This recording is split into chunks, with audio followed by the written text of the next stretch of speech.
1987 সালে British colonel Robert king Indian botanical garden প্রতিষ্ঠা করেন, যার বর্তমান নাম আচার্য জগদীশ চন্দ্র বোস বোটানিক্যাল গার্ডেন। লোকমুখে বি গার্ডেন নামে বেশি পরিচিত। উদ্দেশ্য ছিল দেশীয় গাছের পরীক্ষা নিরীক্ষা করা আর বিদেশি গাছের ভারতীয় জলবায়ু ও আবহাওয়ার সাথে খাপ খাইয়ে নেওয়া।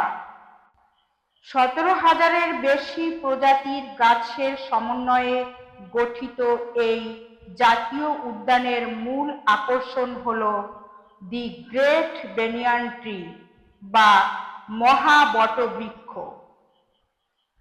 কেন এই গাছ মহা বটবৃক্ষ হয়ে সারা বিশ্বে পরিচিত হলো, সেই নিয়ে আজ কথা বলবো।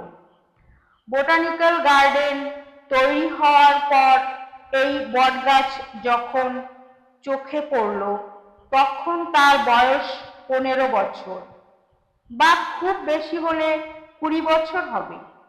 এভাবে চলতে চলতে 1850 সালে যখন প্রথম সেন্সাস হলো, তখন পর্যবেক্ষণে দেখা গেল এই বটগাছের ঝুড়িমূলের সংখ্যা 89টি, আর ঝুড়িমূল সমেত পুরো গাছের পরিধি 240 মিটার।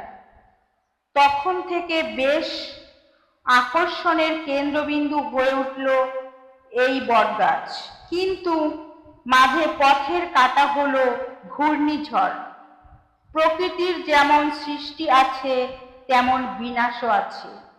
তাই 1884 ও 1887 সালে যখন ভয়াবহ ছত্রাকে আক্রান্ত হয়ে গেল এই বটগাছের প্রধান মূল, এমনই ক্ষতি হয়ে গেল এই প্রধান মূল, যে মূলটিকে বাদ না দিলে গাছটিকে বাঁচানো সম্ভব হতো না। সেই মতো না চেয়েও অনেকটা ভবিষ্যতের কথা ভেবে 1925 সালে গাছটির প্রধান মূল কেটে ফেলা হয়। কিন্তু এত প্রতিকূলতাকে কাটিয়ে উঠে বটগাছটির ঝুড়িমূলগুলো ধীরে ধীরে মজবুত ও প্রধান মূলের সমান হয়ে গাছটিকে মহা বটবৃক্ষ বানিয়ে তুলেছিল।